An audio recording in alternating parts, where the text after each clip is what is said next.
하나님의 사랑 말로 다 형용 못하네. 저 높고 높은 별을 넘어 이 낮고 낮은 땅 위에 죄범한 영혼 구하려 그 아들 보내사 화목제로 삼으시고 죄 용서하셨네.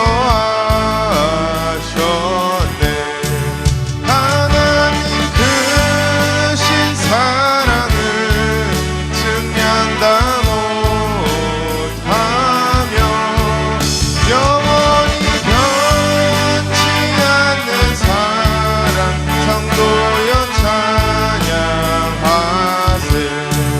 괴로운 시절 지나가도 땅 위에 영화세할 때 주 믿지 않던 영혼들은 큰 소리 외쳐 울어도 주 믿는 성도들에게 큰 사랑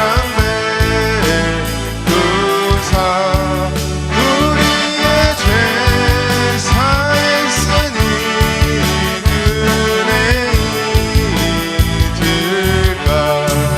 하나님 크신 사랑을 증명다 못하며 영원히 변치 않는 사랑 성도여 찬양하세. 하늘을 두루마리 삼고 바다를 먹물 삼아도 한없는 하나님의 사랑 다 기록할 수 없겠네. 하나님의 크신 사랑 그 어찌 다 쓸까.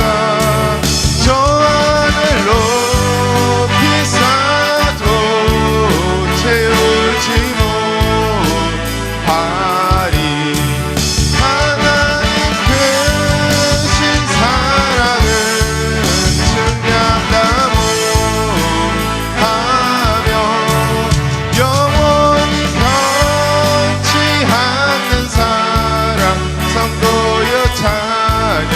하나님 크신 사랑은 하나님 크신 사랑은 증명다 못하며 영원히 변치 않는 사랑 성도여 찬양하세.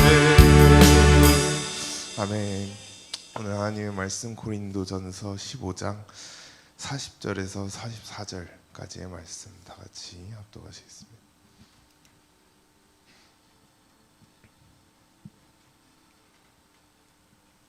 네, 고린도전서 15장 40절에서 44절까지 말씀 찾으셨으면 다 같이 합독하시겠습니다. 시작. 하늘에 속한 형체도 있고 땅에 속한 형체도 있으나 하늘에 속한 자의 영광이 따로 있고 땅에 속한 자의 영광이 따로 있으니 해의 영광도 다르며 달의 영광도 다르며 별의 영광도 다른데 별과 별의 영광이 다르도다. 죽은 자의 부활도 이와 같으니 썩을 것으로 심고 썩지 아니할 것으로 다시 살며 욕된 것으로 심고 영광스러운 것으로 다시 살며 약한 것으로 심고 강한 것으로 다시 살며 육의 몸으로 심고 신령한 몸으로 다시 사나니 육의 몸이 있은즉 또 신령한 몸이 있느니라. 아멘. 네, 오늘 말씀도 이어서 7대 명절의 말씀으로 상고하겠습니다. 하나님께서는 7가지의 명절을 구약시대 이스라엘 백성들에게 주시고 난 뒤에 이것을 이스라엘 백성들이, 유대인들이 계속해서 지켜온 그 결과로 지금까지도 세계의 수많은 축복을 유대인들이 받고 또 유지를 해오고 있습니다. 하나님께서 7대 명절 유대인들에게 처음에 주신 이유는, 또 오늘날 저와 여러분들에게 주신 이유는 다름이 아니고 딱 하나예요. 사람이 태어나서 알아야 할 것들이 많지만, 지식도 배워야 하고 많은 것들을 배우고 알아야 할 것들이 많지만, 결국은 우리는 인간으로 태어나서 성경을 알아야 한다라는 것입니다. 성경을 알아야 하는데 너무 두껍잖아요. 이거 언제 다 읽습니까? 너무 두껍고, 신대원 시험 칠 때도 수많은 문제들이 성경 속에 나옴에도 불구하고 그 시험을 100점을 맞는다고 한들 7대 명절을 모른다면은 성경을, 그리고 또 예수 그리스도를 알지 못한다라는 거예요. 성경은 곧 예수 그리스도에 관한 이야기라는 것입니다.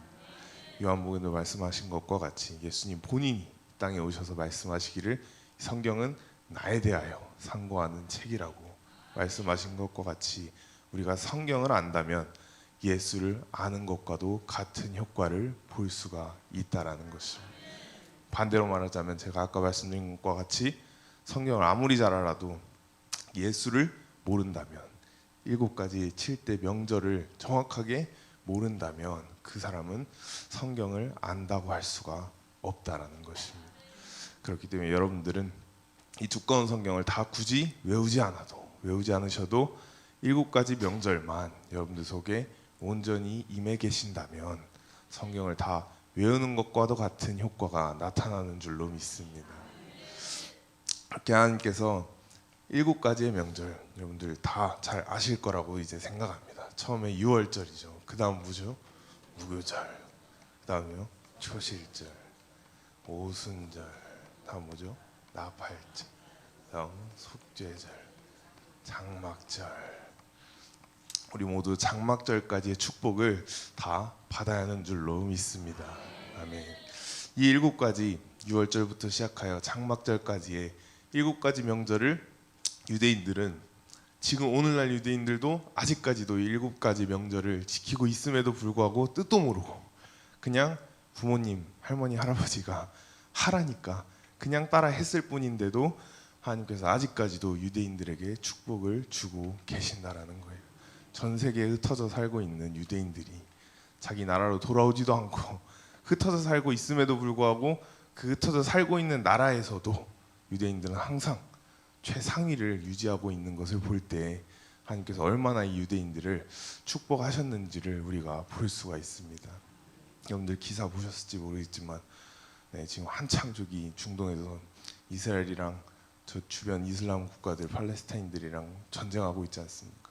근데 주변에 아무리 막 그 뭐 이란부터 해가지고 수많은 그 이슬람 국가들이 뭐 연합을 해가지고 이스라엘을 뭐 친해 만해, 뭐 전쟁을 한 해 만에 한들 이스라엘은 흔들리질 않아요. 오히려 이스라엘은 갑자기 전투기를 띄워버려가지고 수장들 다 제거해버리고, 이러한 일들이 그냥 우연히 일어나는 게 아니에요. 결국은 유대인들 뒤에 하나님의 축복이 있기 때문에 가능한 일이라는 거예요. 또 그 자그마한 나라가, 그 이스라엘 나라 얼마나 자그마합니까? 그 자그마한 나라가 핵도 가지고 있지, 최고의 방어 시스템도 가지고 있지, 또 최고의 친구인 미국을 등 뒤에 업고 있으니까 주변 나라가 아무리 옆에서 헐뜯고 뭐 할라 해도 흔들리지 않는 거예요. 이와 같이 유대인들은 수도 없는 수많은 그 부와 명예를 하나님께서 주셨음에도 불구하고 이 7가지 명절을 지킴에도 불구하고 예수가 누구인지를, 물론 메시아닉 유대인들은 예수를 메시아로 인정하지만 그냥 유대교인 유대인들은 예수를 인정하지 않는단 말이에요. 않는데도 그들은 지킴으로 인해 축복을 받았다라는 거예요. 그래서 하나님께서는 유대인들을 축복하시기 위하여 처음에 7대 명절을 주셨다라는 것입니다. 그 다음에는 7대 명절이 나타난 두 번째 이유가 예수 그리스도의 구속사를 나타내기 위하여 이 땅에 오셔서, 예수 그리스도가 누구의 죄 때문에요? 저와 여러분의, 나의 죄 때문에 이 땅에 오셔서 유월절 날에 십자가에 못 박혀 죽으시겠다라는 거예요. 무교절 날에 3일 동안 땅 속에 계실 것이라는 거예요. 그리고 계속 계시는 것이 아니고 초실절 날에 다시 부활하신다라는 것입니다. 오순절 날에 마가의 다락방에 성령의 폭탄이 임한 줄로 믿습니다. 그리고 나팔절에 예수님께서 재림하신다라는 거예요. 예수님께서 재림하신 줄로 믿으십니까? 아멘. 속죄절 날에 저 여러분들을 깨끗한 세마포를 입혀주기 위하여 성결케 하신다라는 거예요. 장막절에 저 여러분들의 신앙생활의 최후 목표인 천년 왕국을 이루신다라는 것입니다. 이렇게 해서 결국은 예수 그리스도의 구속사를 보면 저 여러분들을 위하여 십자가의 죽으심으로부터 시작해서 결국은 우리 인간의 최후의 목적지인 천년 왕국을 이루시는 것까지 7가지의 명절로 예수 그리스도가 이 땅에 사람으로 와서 완전한 하나님이시지만 완전한 인간으로 이 땅에 오셔서 저 여러분들을 위하여 이러한 일들을 해오셨다라는 거예요. 지금은 여기까지 해오셨지만 재림과 또 성결케 함 그리고 천년 왕국 또한 반드시 이루어지는 줄로 믿습니다. 그리고 세 번째로는 신약 시대 성도들을 위하여 저와 여러분들을 위하여 이 7대 명절의 말씀을 주셨다라는 거예요. 유대인들이 7대 명절을 이 땅에서 명절을 지킨 것과 같이 예수 그리스도의 구속사도 보면 다 전부 이 땅에 내려오셔서 행하신 일들이 이 땅에서 십자가에 돌아가셨고 이 땅에서 죽음과 부활을 하셨고 성령도 이 땅으로 내려보내시고 재림도 결국은 하늘에서 다시 이 땅으로 내려오시고 이 땅에서 천년왕국에 들어가기 전에 저 여러분들을 성결케 하신다는 거예요. 전부 다 이 땅의 일들을 관하여 말씀하고 계신 것입니다. 세 번째로는 신약시대 저 여러분들 우리 성도들을 위한 말씀으로 7대 명절을 주셨는데 성도들에게 유월절이 임하면 우리 심령에 구원이 임하게 된다는 것입니다. 구원은 오직 예수 그리스도의 십자가로 말미암아 피와 살로 말미암아 다른 말로는 성찬식이죠. 성찬식. 그리스도의 성찬식이 없이는 인간에게는 구원이 임할 수가 없다라는 거예요.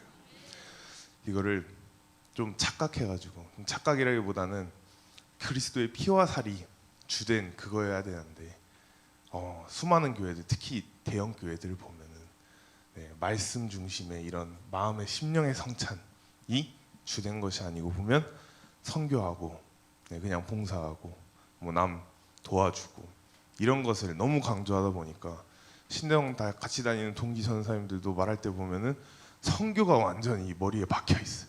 물론 당연히 선교해야 되죠. 해야 하는 겁니다. 하지만 우선순위가 있다라는 우선순위. 말씀이 바탕되지 않은 선교, 봉사 이런 것들은 결국은 나중 가면 흔들릴 수밖에 없다라는 거예요. 근데 그냥 예수님께서 사복음서 보면 이 땅 오셔가지고 막 섬기셨다, 막 남을 도와주셨다 이런 거에다가 딱 포커스를 맞춰가지고 그냥 마냥 섬기는 일에만 신앙생활 집중하게 되니까 결국은 장막절까지의 축복을 받지 못하고 그냥 섬기는 예수로만 알다가 끝나버린다는 거예요. 그래서 여러분들은 그러지 마시고 우리가 결국은 유월절은 성찬식인 것과 같이 우리가 드리는 모든 예배의 순서마다 여러분들이 육신의 성찬은 하지 않을지라도 이스라엘 백성들처럼 양을 유월절날 잡지 않으시더라도 우리 속에 유월절이 항상 임해야 한다는 것입니다. 무엇으로 인하여? 그리스도의 피와 살로 인하여. 피와 살로 인하여 우리 예배의 모든 순서에 우리 심령 속에 그리스도의 성찬식이 이루어지는 줄로 믿습니다. 아멘. 그렇게 구원을 받은 성도는 하나님께서 바로 쓰시지 아니하시고 이 무교절을 통하여 우리 성도들을 저와 여러분들을 성화시키는 과정을 무조건 거치신다라는 거예요. 바로 쓸 수가 없기 때문에. 왜? 아담이 따먹은 그 선악과 결국은 인간의 뜻, 지, 정, 의가 아직까지 구원은 받았지만 아직까지 내 뜻은 나의 지정의는 내 속에 있기 때문에 하나님께서는 이걸 그냥 가지고는 절대로 인간을 사용하실 수가 없다라는 거예요. 그렇기 때문에 이 무교절에 이 성화되는 이 과정의 시간을 통하여 저와 여러분들로 하여금 아담이 따먹었던 그 선악과를 다시 하나님께 토해내기를 원하신다라는 거예요. 이 무교절의 원리, 또 이 7대 명절을 이렇게 해석을 안 하고 이렇게 말씀을 전하지 않으니까 신전도 사람들 보면 쭉 또 가르치는 교수님들 보면 뭐라고 가르치냐면, 저는 충격받았어요. 저번 학기 1학년 때 배웠던 것 중에 교수님께서는 여기 계신 분들 다 전도사님들 아니냐, 다 교회에서 사역하는 전도사님들인데 담임 목사님에 대하여 그렇게 안 좋게 말해요. 모르겠어요, 왜 그러는지. 교수님들이 자격지심이 있으신 건지 본인들이 목회를 안 하셔서 그런 건지 모르는데 목사님들과 교수님들과의 사이가 그렇게 좋은 걸 제가 보지를 못했어요. 그러면서 가르치기를 담임 목사님께서 하라고 한다 해서, 시킨다고 해서, 교회에서 시키신다고 해서 무작정 들으면 안 된다는 거예요. 무작정 들으면 안 되고, 부당한 거 그리고 아닌 것 같은 거는 저런 사람들이 모여가지고 목소리를 내야 된다는 거예요. 이런 식으로 가르칩니다. 그런 식으로 배움을 받은 사람에게, 그런 식으로 신학 수업을 들었던 사람에게 무교절의 말씀을 증거하였을 때 그 사람들이 과연 이걸 받아들일 수 있을까요? 못 받아들여요. 사람은 항상 뭘 처음 접하는 이 지식이 굉장히 중요합니다. 그렇기 때문에 이미 학교에서 교수로부터 교회에서 부당한 일, 교회에서 이상한 일 시키면 다 저런 사람들이 모여가지고 목소리를 내야 된다. 이거 아닌 것 같습니다. 이런 식으로 목소리를 내야 된다라고 가르침을 받아놓으니까 무교절의 말씀, 이 성화의 말씀을 딱 들었을 때 그들에게 와닿을 수가 없는 거예요. 오히려 반발감이 생기고 왜 그렇게 해야 되는지 의문감이 생기고. 결국은 뭐예요? 다 자기 머릿속에 있는 뜻이에요. 다 자기 뜻이 살아가지고 위에 있는 영적 멘토가 시키면 해야 되는 건데, 순종을 해야 하는 건데 모든 말에 순종을 하지 말라는 거예요. 그런 식으로 가르치기 때문에 7대 명절의 말씀이 오늘날 있어서 더욱더 중요한 말씀인 것 같습니다. 7대 명절은 하나님께서 쓰신 모든 사람들에게, 특히 무교절의 말씀이 하나님께서 쓰신 모든 사람들에게 다 적용되었어요. 하나님께서는 무교절을 통하지 아니하고서는 절대로 한 인간을 사용하지 않으신다라는 거예요. 예수님께서 말씀하신 것과 같이 요나는 밤낮 사흘 3일 동안을 물고기 뱃속에서 요나의 무교절을 거치게 된 거예요. 아브라함도 무교절의 시간이 12년이라는 시간이 걸렸어요. 또 모세와 이스라엘 백성은 광야를 뺑뺑뺑 돌면서 40년이라는 시간을 무교절의 생활을 거쳤다는 것입니다. 정원 목사님 말씀하셨잖아요. 간증하신 것과 같이 심지어 목사님마저도 무교절의 시간을 30년이 걸리셨다. 마지막 무교절의 마지막 단추가 저도 참 들을 때마다 마음이 좀 그렇기는 한데, 제 위에 있던 형을 데려가심으로 인해 목사님 무교절이 그 자리에서 끝난 것과 같이 하나님께서는 항상 무교절을 통하여 사람을 변화시키신다라는 거예요.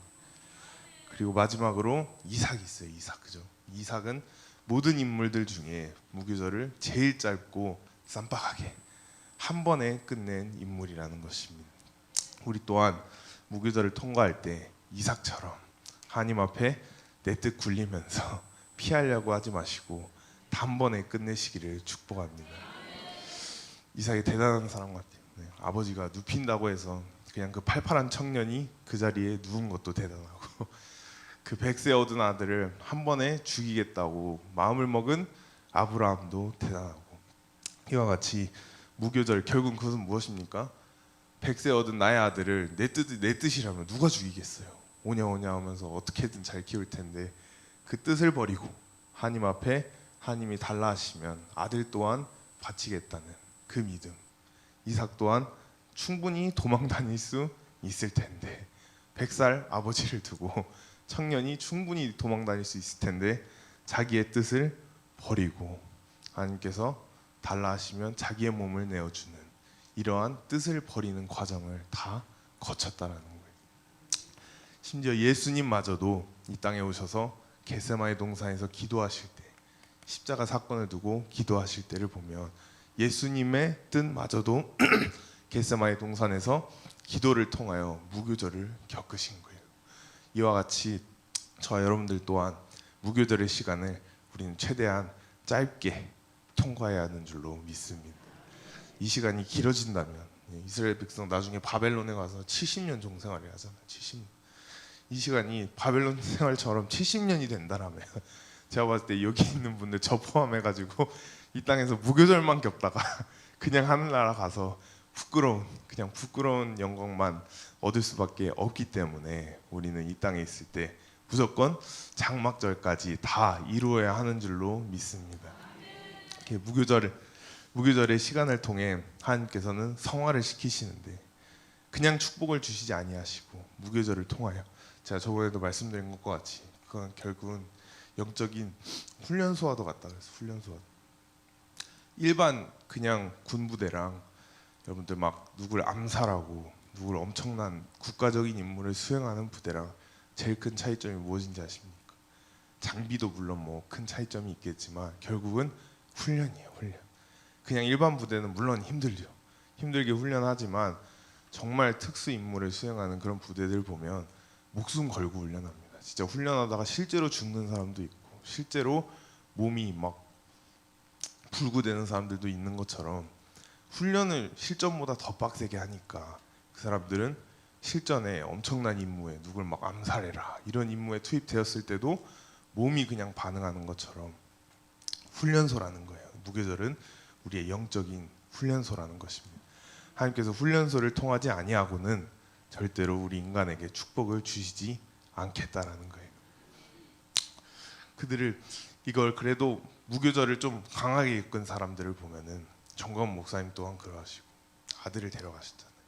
그와 같이 하나님께서 세게 무교절을 강하게 체험시키는 만큼 그 사람들을 더 크게 들어 쓰시는 줄로 믿습니다. 무교절에 여러분들이 생각했을 때 무교절은 성화시키는 과정은 하나님께서 수많은 환경이 될 수도 있고 자식이 될 수도 있고 물질이 될 수도 있고 수많은 환경들과 이런 조건들을 통해 여러분들이 제일 지금 여러분들이 뜻을 갖고 있는 그 분야에 대해서 하나님께서 여러분들의 뜻을 내놓으라고 이렇게 요구하실 때에 여러분들의 뜻을 반납하라고 말씀하실 때에 그 여러분들에게 있어서 여러분들이 느낌에 있어서 이것만큼은 진짜 안 된다. 네, 하나님 다른 건 되는데 이것만큼은 안 됩니다. 라고 느껴진다고 한들 제가 말씀드린 이 말씀을 기억하시고 하나님께서 여러분들에게 더 큰 걸 요구하실 때는 여러분들이 더 길게 보시기를 바랍니다. 그만큼 여러분들에게 더 큰 축복을 주시기 위하여 여러분들을 더 성화시켜서 더 크게 쓰시려고 여러분들에게 이러한 시간을 허락하신다는 것을 꼭 기억하시길 바라겠습니다. 저 또한 결혼이 얼마나 큰 존재였겠습니까? 한 번밖에 하지 못하는 결혼. 저도 나름대로 제 생각이 있었고 나름대로 이러한 사람들과 이러한 사람과 결혼하면 참 좋겠다라는 생각을 왜 안 했겠습니까? 20대 들어가면서 다 한 번씩은 하는 고민일 텐데 그 고민을 한순간에 내려놓게 물론 처음에는 말씀을 하셨지만 정건 목사님을 통하여 말씀을 하셨지만 저는 나름 좀 뺑뺑이를 돌다가 목사님과의 마찰도 좀 있고 집도 한번 나가고 이와 같이 조금 무교절 시간을 뺑뺑이 돌다가 그래도 감사하게 결국은 돌아왔지만 이와 같이 무교절의 이 성화 과정을 그 누구도 피해갈 수가 없다라는 거예요. 하나님의 종들도 그러했듯이 심지어 예수님께서도 그러했듯이 여러분들 또한 피해갈 수 없다고 한다라면 이게 사실이라면 기정사실화 됐다라면 여러분들은 피해갈 수 없다면 최대한 짧게 끝내자라는 거예요. 최대한 짧게 끝내서 오늘 말씀과 같이 초실절 여러분들에게 부활이 임해야 한다라는 것입니다. 무교절 이후에 하나님께서 인간을 부활시키시기를 원하신다라는 거예요. 부활도 세 가지가 있어요. 부활은 처음에는 영적인 부활이 있어요. 영적인 부활은 당연히 여러분들이 이 땅에 살다가 죽고 나면 천년왕국이 이 땅에 이루어지기 전에 만약에 여러분들이 하나님께서 부르신다라면 지금 하늘나라에 계신 예수 그리스도를 믿고 하늘나라 천국에 올라가 있던 그 영혼들과 함께 여러분들의 영혼은 다 부활한다라는 거예요. 부활하여서 하늘나라에 있다가 예수 그리스도의 재림과 함께 나팔소리 재림과 함께 이 땅에 다시 예수님과 함께 내려온다라는 것입니다. 그래서 부활, 영의 부활이 임한 사람은 이 땅에 관하여 초연하게 돼 있다라는 거예요. 물질, 환경, 뭐 사업, 자녀 이런 거에 묶여 있지 않고 영의 부활을 체험한 사람은 결국은 우리 최후 목적지인 천년 왕국을 바라보며 살아갈 수밖에 없다라는 것입니다.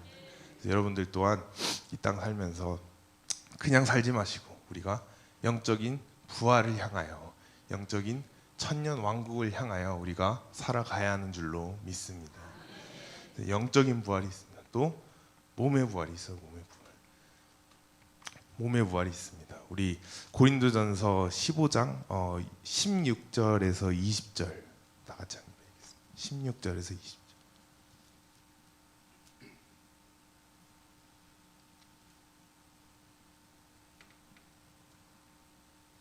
네, 찾았으면 다 같이 합독하시겠습니다. 시작. 만일 죽은 자가 다시 사는 것이 없으면 그리스도도 다시 사신 것이 없었을 터이요. 그리스도께서 다시 사신 것이 없으면 너희의 믿음도 헛되고 너희가 여전히 죄 가운데 있을 것이요. 또한 그리스도 안에서 잠자는 자도 망하였으리 만일 그리스도 안에서 우리의 바라는 것이 다만 이생뿐이면 모든 사람 가운데 우리가 더욱 불쌍한 자리요. 그러나 이제 그리스도께서 죽은 자 가운데서 다시 살아 잠자는 자들의 첫 열매가 되셨도다. 아멘. 20절에 나온 것과 같이 그리스도께서는 죽은 자들의 첫 열매가 되셨다는 거예요. 그리스도의 부활이 없었으면 저와 여러분들의 부활 또한 없는 거예요. 하지만 그리스도께서 죽은 자들의 첫 열매가 되어 주셨기 때문에 저와 여러분들 또한 죽고 나서 우리는 다 뭐예요? 부활한다라는 거예요. 얼마나 감사한 일입니까? 그래서 예수님께서 또 말씀해 보시면 잠자는 자들을 이 땅에 다 데리고 내려오시는 이유가 이 땅에 있던 그 죽은 자들의 그 죽은 자들의 몸들을 무덤에서 다 터뜨려 부활시키신다라는 거예요. 이와 같이 우리의 몸 또한 부활이 일어난다는 사실을 여러분들 반드시 깨달으시길 축복합니다. 마지막에는 결국은 영과 몸과 결국은 제일 중요한 우리의 삶에 있어서도 부활이 일어나게 된다는 것입니다. 영과 몸은 그냥 나중에 예수님 적어도 이 나팔절은 가야 이루어지는 현상들이라고 한다면 삶은 지금 당장 내일 혹은 다음 달 그때 이루어질 내 삶에 있어서도 부활의 체험이 일어난다라는 거예요. 삶의 부활이 다 일어나시기를 축복합니다. 하나님께서 여러분들에게 무교절 때 이래도 나에게 너의 뜻을 바치겠느냐, 이래도 나를 신뢰하느냐라고 물어보셨을 때 여러분들이 그 말씀에 순종하여 무교절을 통과하셨다라면 초실절에 와서는 여러분들의 삶에 있어서 여러분들이 하나님의 뜻에 통과한 그 부분에 있어서 하나님께서 인간의 힘으로 올라가는 것보다 하나님께서 끌어올리신다라면 여러분들은 최고의 자리로 올라가게 되는 줄로 믿습니다. 요셉을 봐봐요. 요셉이 보면 결국 하나님께서 요셉의 뜻을 감옥에 가두시잖아요. 아무 잘못이 없는데 죄도 없는데 그냥 보디발 안에 유혹 하나 뿌리친 것밖에 없는데 그걸 누명을 씌워가지고 감옥에 가뒀을 때 요셉은 불평불만했어요? 안 했다. 그래도 하나님 앞에 기도하며 끝까지 하나님을 신뢰했다라는 거예요. 자기의 뜻을 비추지 않고 감옥 속에서도 자기의 뜻을 내어버리고 하나님께 무교절을 통과하니까 바로 다음에 뭐가 임합니까?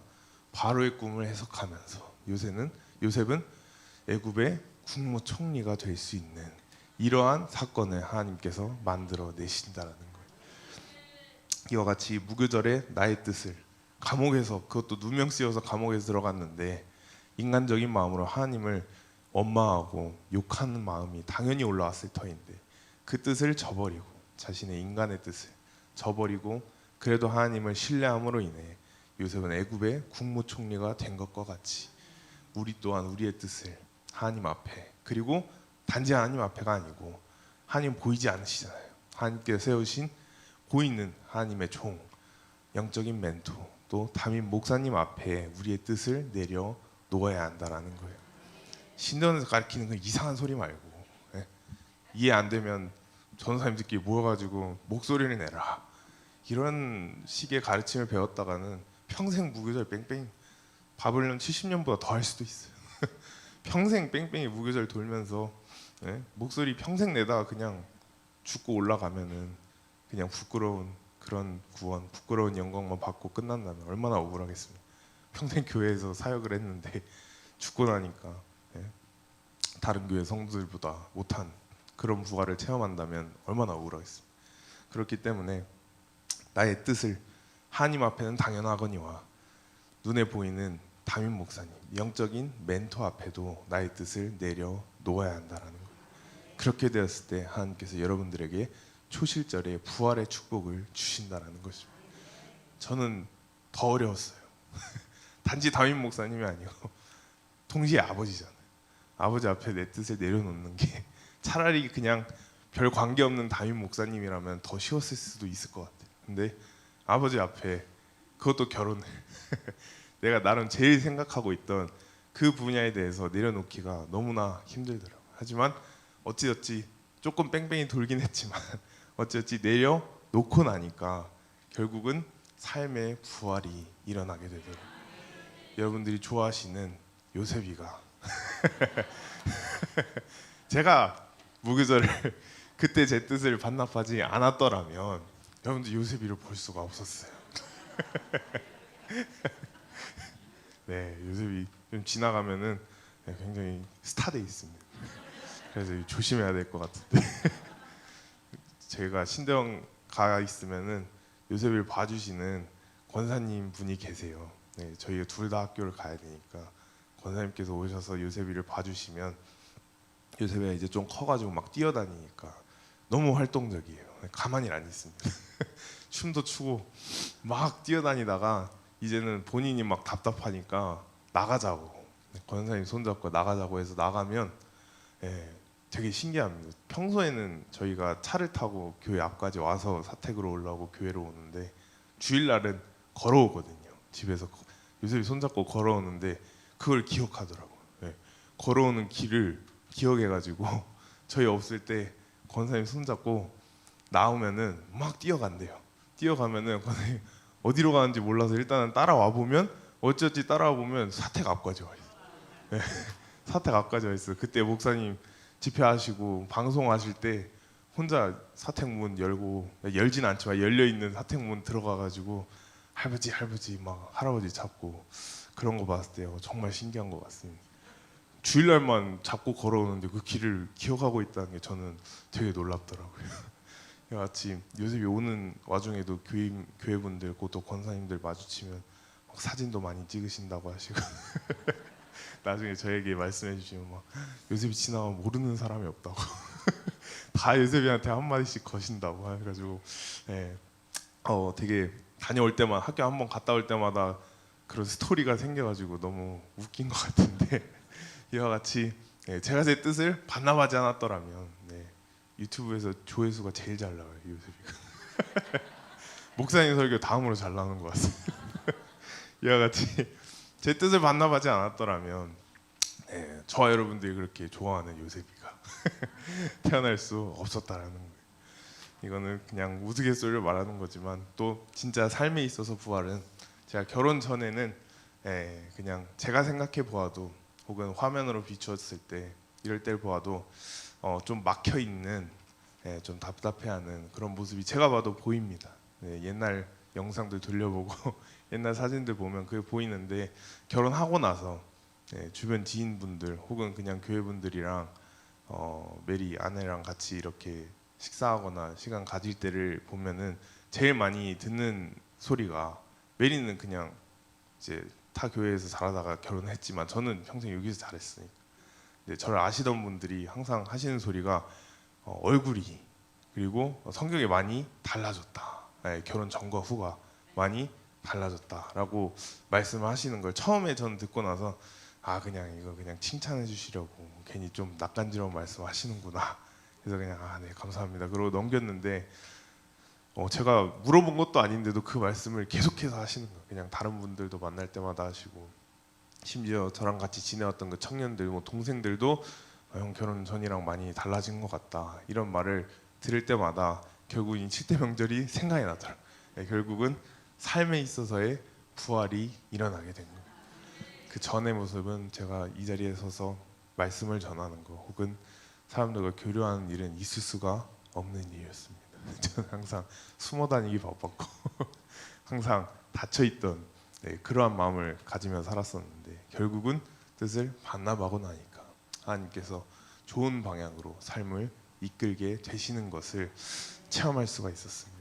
그래서 여러분들 또한 다 각자 여러분들 앞에 놓여진 이 무교절, 하나님께서 여러분들 앞에 갖다 놓으시는 이 순종의 제목들을 전부 다 순종하여서 최대한 이삭처럼 그리고 적어도 요나처럼 짧게 며칠 안에 끝내시기를 축복합니다.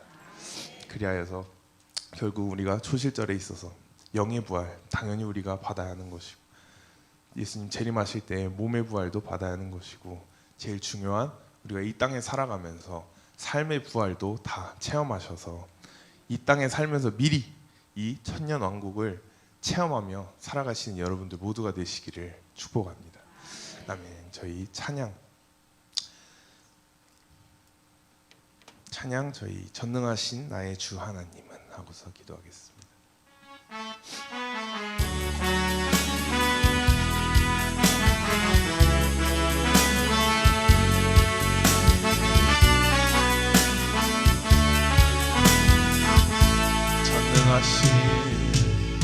전능하신 나의 주 하나님은 능치 못하실 일 전혀 없네. 우리의 모든 강구도 우리의 모든 생각도 우리의 모든 꿈과 모든 소망도 신실하신 나의 주 하나님은 우리의 모든 괴로움 바꿀 수 있네. 불가능한 일 행하시고 죽은 자를 일으키시니 그를 이길 자 아무도 주의 말씀 의지하여 깊은 곳에 금을 던져 오늘 그가 놀라운 일을 이루시는 것 보라. 주의 말씀 의지하여 믿음으로 금을 던져 믿는 자에게 능치 못함. 주의 말씀 의지하여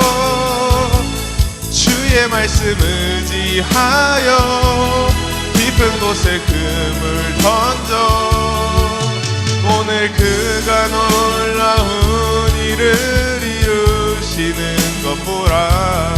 주의 말씀 의지하여 믿음으로 금을 던져 믿는 자에게 능치 못함. 마지막으로 하겠습니다. 주의 말씀 의지하여 깊은 곳에 금을 던져 오늘 그가 놀라운 일을 이루시는 것 보라. 주의 말씀 의지하여 믿음으로 금을 던져 믿는 자에게 능치 못함 없습니다. 믿는 자에게 능치 못함 없네. 믿는 자에게 능치 못함 없네. 아멘. 이 시간 우리 다 같이 기도하실 때 주님 무교절의 시간을 이스라엘 백성들처럼 길게 끌지 아니하고 이삭처럼 그리고 요나처럼 짧게 끝내어 이 시간 우리 삶을 통하여 부활의 체험을 하게 해달라고 다 같이 주여 삼창하시면서 기도하시겠습니다. 주여 주여